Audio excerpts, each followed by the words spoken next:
So real quick before we start, I'd just like to apologize for some difficulties I had with this video. First off, as you'll notice, I have a worm hanging out of my chin. That's actually my stitches. I'm getting those taken out tomorrow. But today was really my only day to record, so I had to do this looking like a moron. So I wore the most ugly shirt I own to kind of distract you from my ugly chin. And on the actual video side of things, I did have a little bit of difficulty recording some footage for the game. You see, the game has its own special cursor, and sometimes when recording I would pick it up properly, sometimes I wouldn't pick it up at all, and sometimes I would pick up just my standard computer cursor. So I apologize. In some of the footage you're gonna see weird mouses moving around, so just don't freak out, it's okay. So without further ado, here we go. So if you're watching this video, odds are that you and I are from the same generation. A generation that witnessed the rapid ascent into popularity of video games. My first console was the Game Boy Color, soon followed by the Nintendo 64. But prior to that, I, as well as I'm assuming you, had already become familiar with games of a different variety. Computer games. Today when you say computer games, you're basically referring to all video games. I mean, I'm studying software engineering and the video games development option is called the computer games option. And it's completely right. I mean, today, no matter which console you own, you can expect to have more or less the same kind of experience. Developers are getting better at developing versions for all the different machines. And nowadays, even the most independent of developers can gather the resources and skills to pump out a decent looking game. I mean, look at Shovel Knight, it's on the 3DS now. But back in the day, this wasn't necessarily the case. Developers with wide wallets made crazy things like Star Wars Pod Racer, a computer game that later got ported to the N64 and Dreamcast. Developers with shallower pockets stuck to easier things, and thus the point-and-click adventure was born. Point-and-clicks were easy to make because gameplay, if we can really call it that, was seriously limited. They were also interesting because they offered us something we couldn't get on consoles. What I think really nailed it for them was how perfectly adaptable they were to children and educational games. I mean, let's face it, most people playing computer games on like an actual computer during the 90s were children. Teenage gamers generally stuck to consoles because during their childhoods in the 70s and 80s, computers were 1, harder to have access to, and 2, a lot more complicated to actually use. Meanwhile, during my upbringing, the importance of computers was becoming really apparent, and many parents were trying to teach their children how to become familiar with it at an early age. And on top of that, computers were starting to become a household necessity. Now, I played many point-and-click adventure games on the computer as a kid, all the way from the MAGIX school bus to Bug's Life. And honestly, today I really wanted to take a look back at Arthur's Computer Adventure, but I couldn't get it to run. So until I can figure it out, we're gonna take a look at an even better game. Probably the most popular children's point-and-click adventure game. Freddi Fish 3, The Case of the Stolen Conch Shell. If that title didn't just send nostalgia shivers down your spine, you must have had a terrible childhood. Or maybe you had a really good one because you were playing outside instead of sitting at home on the computer because you had, you know, friends and stuff. I can't say goodbye. Let's take it from the top, shall we? Well, if you played this game, odds are you also had yourself a nice big bowl of cereal. You remember when they used to put little toys and crap in kids' cereal? Well, they don't anymore, probably for security reasons. But during this whole we gotta teach our kids how to use computers so they can be successful crisis that parents were going through, computer games began to be given out in cereal boxes. You know, I grew up on these games, and I'm engineering now. It actually worked. To be fair, they weren't all little adventure games. A lot were board games or minigame collections, like Monopoly. I even got Rayman's Great Escape one time. Jeez, that game's been on every console, even the cereal box. But for some reason, the single game I have the fondest memory of was Freddi Fish 3. Freddi Fish 3 was released in 1998, developed by Humongous Entertainment, the studio behind such other great games as Pajama Sam, Spy Fox, and Putt Putt. All of their games shared a similar concept. The games were much more like cartoons than games. For the majority of a playthrough, you were just sitting there watching things happen. This is why these games were so perfect for children. Not all kids had the same ability to play games. Sure, Gex was a lot of fun, but it required a lot of skill. My little sister had never been good at games that require skill or patience, but she liked Freddi Fish because she felt that it was something she was able to do. It was awesome though because the characters, voice acting, and art were all at a cartoon level. Well, don't get in a snit when you can score a hit here at Gilbarca's Floating Pond. The game starts off with Freddy and Luther taking a trip to some town where Luther's uncle lives. Apparently there's some big festival there, and Uncle Blenny is the guy who's supposed to blow the conch shell to kick it all off. Upon their arrival though, they discover that Uncle Blenny's in jail. The conch has been stolen, and since he's supposed to be the keeper, the police fish, I guess, think that he's the prime suspect. The conch has 3 golden pipes that have gone missing, and if Freddy and Luther can find them, then the dogfish can pick up the scent and catch the bad guy. Blenny also hands us a document with a list of people he suspects, but that doesn't really matter until the end of the game. The game is presented in a variety of what I would call screens, but what the developers call rooms, so I'll respect that. Rooms will sometimes have key items or characters to interact with. Hey, Pelican Sam, here's a riddle. What kind of fish can you catch in a delicatessen? Give up a pickerel. You can catch a pickerel at a delicatessen store? Yeah, a dill pickerel. Boy, Luther, you're lucky you're friends with Freddy. What exactly is that supposed to mean?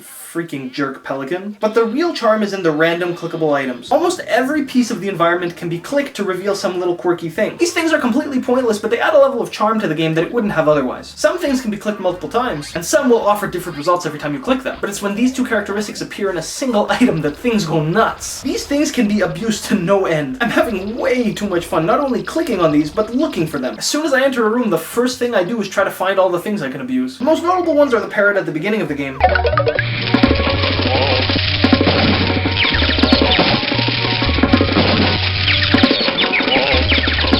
and the horse race near the funhouse.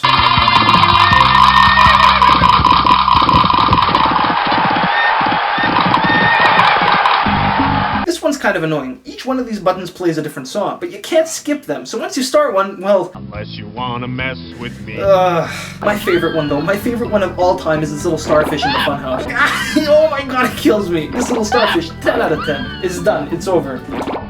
So to find the golden pipes, well, you gotta go looking for them. You really just need to explore the world, traveling from room to room until you find a golden pipe. When you do, it's most often out of your reach, and you'll need something else in order to obtain it. So like here, the pipe is stuck in a cage, but the lever that opens the cage is loose. So we know that we need to find something to fix it. We do some more exploring and find out that Nadine the narwhal has a bolt stuck on her tooth. That bolt could probably help us out, but we need to find a way to get it off first. So back to exploring we go until we find a pair of pliers. These pliers should be able to help us get the bolt off, but they're stuck in a prickly plant, so we're probably gonna need something else to help us out. Then we happen to stumble upon an insulated glove. Now we can use the glove to get the pliers from the cockpit to take the bolt off Nadine's tooth to fix the cage and finally get the golden pipe. Now this one's pretty long, but it's also pretty straightforward. Some of the other ones make pretty creative use of the various items. Got it. Good work, Luther. Another notable thing is that some items are collectible despite not being required to find a golden pipe. For example, the drain plug is always collectible, even if you're playing through a path that doesn't require it. You just never know when a drain plug might come in handy. Oh yeah, I should probably mention, the game features multiple golden pipe placements. There are a total of 8 possible options, but because of some stuff I'm going to touch on later, they're actually grouped in a strange way, making a grand total of 18 possible different playthroughs. For a simple point-and-click adventure game that you got out of a cereal box, that's pretty good. I still remember figuring that out for the first time. When we got the game, my sister really wanted to play it, and I'm not really sure how it happened, but I ended up playing the game first so that I could help her when she wanted to play it on her own later. When she asked me for help the first time, I saw something that I had never encountered on my playthrough. My little 9-year-old mind was blown. I was so impressed that I sat down and watched her play basically an entirely different game from what I had just played. Now this video wouldn't be a proper look back unless I talked about all the different possible golden pipe locations. So I'm gonna plug that in now. Hold on tight. The tube room pipe is one of my favorites because it breaks the fourth wall a little bit. Blocking the way to the tube room is a huge wall of seaweed. To the left of it is a fish on a leash. Just like any other random object in the game, when clicked, the fish will do something random. In this case, he tries to bite at the seaweed. Next to him is a clam that, when clicked, bites at the air. If one is clicked after the other, you can get the clam to cut the leash, which allows the fish to clear the way to the room. I like this one because Freddi and Luther don't really do anything. You have to do all the work. From there, you just move the levers around until you find which one gets you to the pipe you want. The organ room pipe, along with the tube room one, are the only 2 pipes in the game that don't require any objects. Different colored keys correspond to the organ pipes, and their number indicates how many spaces it'll cross. Hitting a rubber stopper sends you flying back, and some notes send you backwards. So it's actually a little tricky. Probably the most skill-intensive golden pipe to get. The golden pipe in the cockpit is the only one that requires just a single item to get. Find the key on the beach and use it to unlock the door to get it. To get the bird's golden pipe, you need to give it something else for it to cuddle with. First, get the shovel from across Nadine. Use the shovel to dig out the little wooden log. Push the wooden log into the waterfall until it makes a tunnel. By clicking the bird, it drops a feather. Take the feather to Pierre the tailor to decorate his hat. In return, he'll give you the egg, which, when brought back to the bird, will give you the pipe. The monkey's pipe is pretty tedious. First, you go to the island. Go to the boat out in the distance. Talk to the monkey, give her the drain plug. The sail gets ripped, so bring it to the tailor and have it fixed. Then bring it back so that the monkey can make it back to the island. Once she's back, ask her to climb the tree to get the pipe for you. The one in the cage with the tooth thing, oh, I did that one already. Okay. The dark room pipe is cool. The dark room doesn't actually exist within the funhouse unless this option is being applied. First, find 4 purple sea urchins. The urchin placements are also randomized, so it may take a while. Then go to the funhouse shark guy and give him the urchins to let you in the minigame. Play the minigame until you beat the first level. When you leave, you'll win a funhouse mirror as a prize. Bring the mirror to the lobster bully and scare him into giving you his flashlight. Go back to the funhouse and into the dark room. Now that you have the flashlight, you can look around. It's funny, like, oh look, a psycho murderer fish. Oh look, fish making out. Scan the area until you find the golden pipe. The clam's golden pipe is definitely the longest to get. First, find the wallet between the airplane and the bully. Listen to Freddi as she reads out its owner. It can either belong to Uncle Blenny, Pierre, or Nadine, unless you happen to be playing a game where Nadine has the bolt on her nose. In that case, she will never be the wallet owner. Bring the wallet to its owner and receive an orange sea urchin as a reward. Bring the urchin to Pelican Sam and buy the foreign language book from him. Bring the book to Horsefeathers the tourist, find a match to the flag from his bag, and ask him for a Jiminy Jam flapper something, whatever. Bring that thing all the way back to the clam and use it to hold it open while you get the pipe.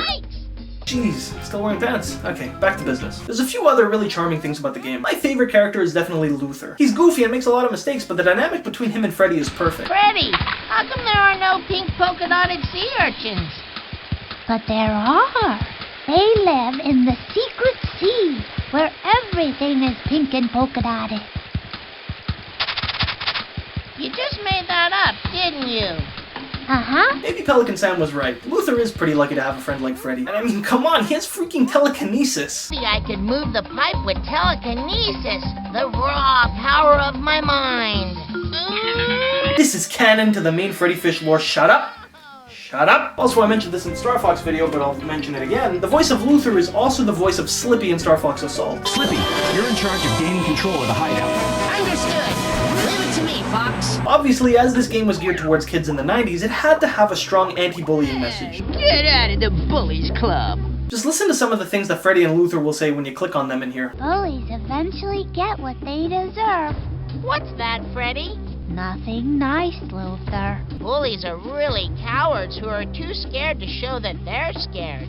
You're right, Luther. But they scare me anyway. Bullies make it tough on themselves and on everyone else around them. Also, when you think about it, the bully's a total loser. I mean, Bullies Club? It's just him, alone. Oh no, wait, it's him with a whole gang of aliens. This is more like the Nerds and Aliens Club. What a dork. Let's bounce, Luther.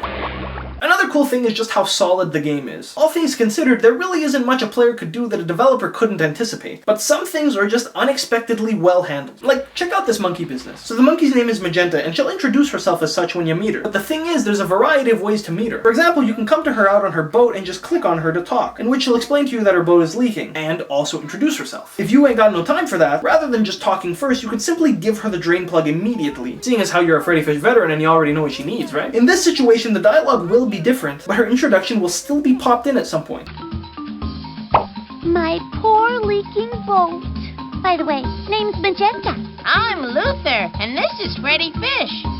Don't worry, Magenta. We'll have your problem solved in a snap. My poor leaking boat. Don't worry, Magenta. We'll have your problem solved in a snap. Also, when she gets back, she goes through this animation where she eats a banana. So you can ask for her help with the pipe at any time. If you ask her after she finishes eating, she'll go straight to it. But if you ask her while she's still eating, she'll finish and then respond. Thanks for your help. Magenta, could you climb this banana tree and toss us that golden pipe? It's a pleasure. That is some solid stuff, yo. I know it really doesn't sound like it sounds like I'm just raving like a madman, but for the time this game came out, this is kind of a big deal. My favorite thing to do in this game as a kid was to challenge myself to complete the game by traveling through as little rooms as possible, by trying to predict which golden pipes my playthrough would have, and how to set things up so that I could be gathering items for 2 golden pipes at a time. There's a lot of fun to be had in the non-mandatory rooms too, though. My favorite is the luau, where you can watch these silly little shows. I know my sister used to really like the watermelon one. But I like the octopus snake charmer because he would change a little if you made him perform 3 times in a row.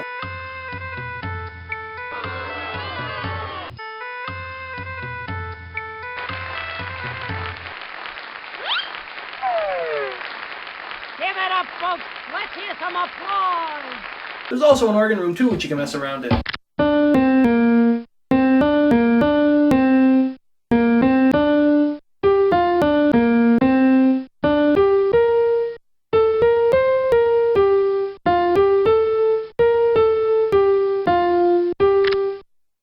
Every every time you get a golden pipe, a short cutscene plays. After the first one, it's Uncle Blenny singing to himself in jail. After the second, a mother and child complaining about how the festival is going to be ruined. And after the third, Freddi and Luther have a short bit of dialogue about how they got all 3 pipes. The dog gets a smell and takes you to an abandoned Mayan temple. Quick note, I actually noticed around this little emblem, they spelled humongous on both sides. Nice. Luther gets stuck and you need to get this key to save him. To get access to it, you need to get another jewel of the same color to put in the statue's hand. The thief drops a bag, so after picking it up, Freddi and Luther rush to town square just in time to save Uncle Blenny. Stop!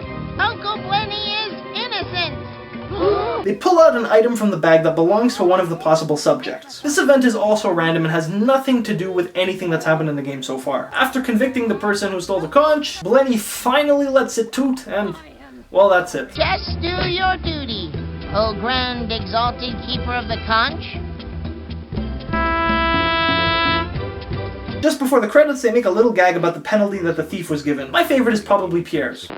Pierre was convicted of breaking Penal Code 919 for only thinking of himself. As punishment, Pierre was sentenced to 4,284 hours of public service, sewing hand puppets for underprivileged humpback whales. Case closed. So as you've seen, this game has a lot of random events. Placements of urchins, golden pipes, as well as the identity of the thief at the end. But as you've seen, I've captured footage of everything. Well, how did I do it? Well, let me tell you, I didn't play it 500 times. Although it felt like I did. As it turns out, the game's debug menu is easily accessible. All you have to do is add the line sput_debug equals 40468 to a file in the game called hegames.ini. From there, apparently you can just use the keys to get your debug tools. But I can't be sure because I didn't get it to work. I couldn't actually find the .ini file. I did find a file called HEINI, Heiny, that did seem to make reference to hegames.ini, but adding to, changing, or just deleting the file entirely didn't actually seem to have any effect on the game. So instead of accessing the debug the cool way, I had to get some software to do it. I used ScumVM. It's a tool that can be used to find all sorts of cool stuff in old point-and-click adventure games, and apparently all Humongous entertainment games. As some of you may already know, I've worked in video game QA. Debug menus and tools were commonplace at my job and often required. These sorts of secret menus are extremely useful for testing, but more often than not, they were actually complicated enough within themselves. Log into this thing, log into that thing, press this thing, add this line. This though, this is amazing. I've never seen debug tools this nice. I mean, okay, the game didn't have a ton of features to test out, but crap, this is detailed. And this menu was made at least 16 years ago. So check this out, this is the room debug menu. From here you can choose any room and just instantly warp yourself there. I can clearly understand the necessity for something like this. Another useful tool is the item menu. This screen allows you to give yourself any item you want, but it's cool because it'll cross out items that are unavailable to you based on the ones you already have or the path you're supposed to be following. The most important debug tool of all is the one that allows you to control literally everything. Holy crap, look at this. Now I know, to like anyone, this might look super messy, but trust me, compared to the things I've seen, this is heaven. So remember when I said that there's 8 golden pipe possibilities, but that they're limited? Well, this is why. The pipe locations are actually split up into easy, medium, and hard. The thing is that one pipe option from each category is chosen every time. So that's why there's a limit of only 18 possible combinations. What's kind of annoying is that since there's only 2 hard options, the game can get to feel pretty repetitive. What's most impressive of all is that the debug menu is fully voiced by the actress who plays Freddi. So check this out, you know how the wallet can belong to Nadine if she also has the bolt on her tooth? Well, check out what happens if you try to select those 2 options. Selecting this golden pipe means Nadine can't be the wallet owner. Pierre or Blenny will be chosen instead. You must deselect the surface golden pipe first. Holy crap, okay. I know it sounds like I'm just geeking out right now, but this is actually amazing. I've never seen anything like this before. I mean, crap, you can even control how the pipes are connected to the levers in the tube room. Besides controlling things, I also tried to use the debug to break the game. The first thing I tried to do was placing myself in places I shouldn't be. Remember how after you get the first golden pipe, a cutscene triggers that shows Uncle Blenny singing to himself in jail? Well, technically this only triggers after you've left the area you're in. So what if I decide to actually teleport to the jail?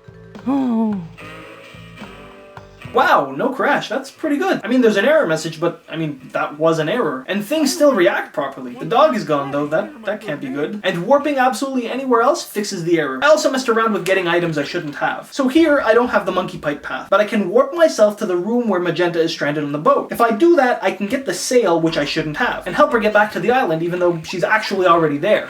No crash! I also tried messing around with the feather and the egg, since I could give them to myself despite not needing them for my path. To my surprise, I actually got the golden pipe anyways.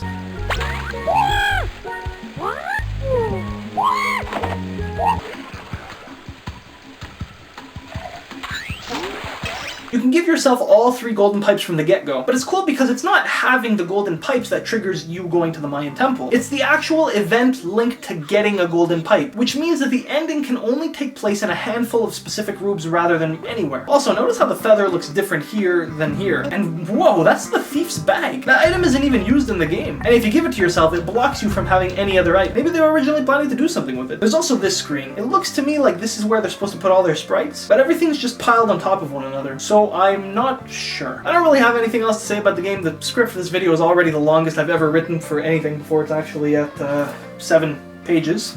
So I'll cut it here. Freddi Fish 3, The Case of the Stolen Conch Shell was an amazing point-and-click adventure game. Despite being designed for children, I am thoroughly surprised at how professionally this game was developed. It really kind of upsets me that the point-and-click adventure genre has kind of curled up and died. But hey, Humongous Entertainment recently released their games on Steam and mobile, so grab them up if you feel like taking a trip down memory lane. I mean, who knows what they'll do with all the money they make from this? They already made a Freddi Fish game for the Nintendo DS, so who knows? Maybe they're working on something fresh behind our backs. I'd personally love to see Freddi and Luther make a brand new appearance on the PC. Or hey, imagine their potential on the Wii U. So that's it for me today. Thanks for watching, and Just do your duty, O grand exalted keeper of the conch.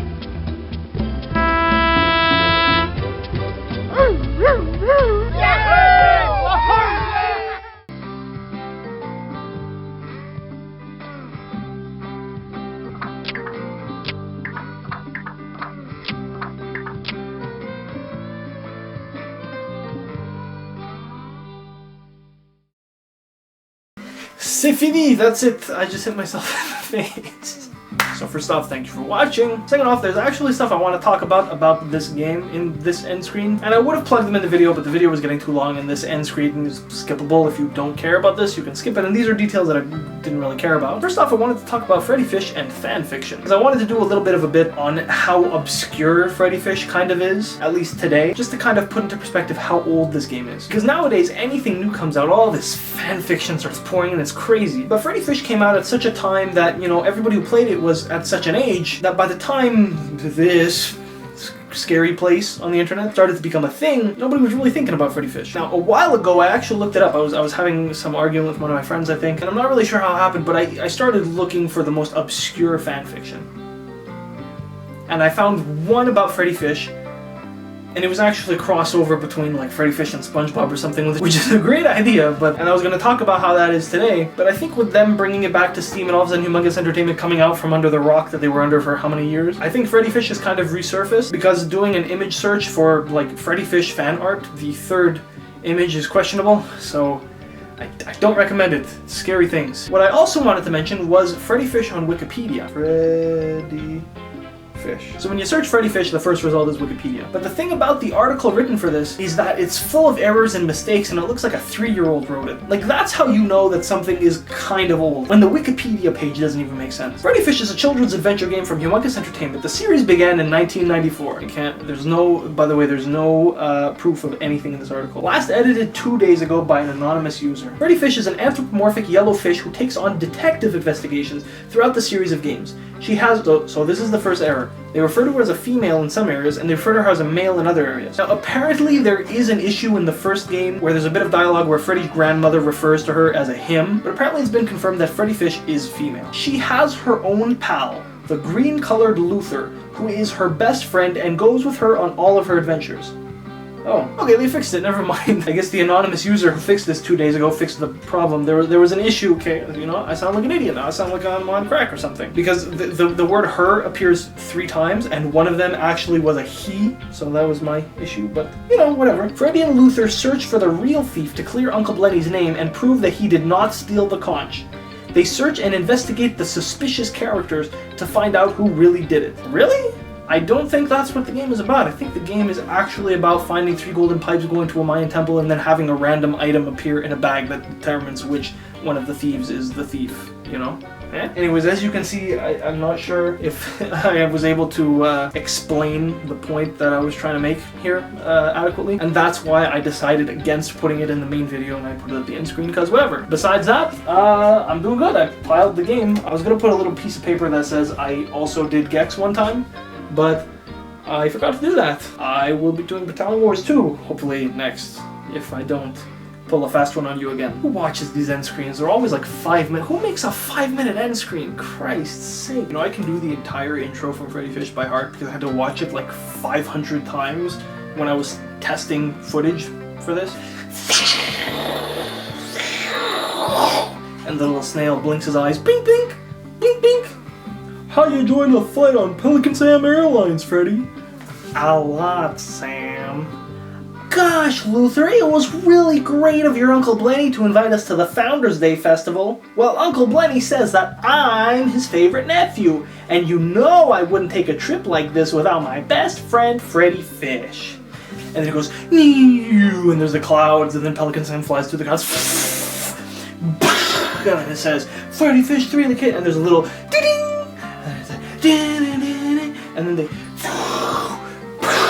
and he hits the sand. I know he flies off, and they fall out of the bucket, and they hit the water.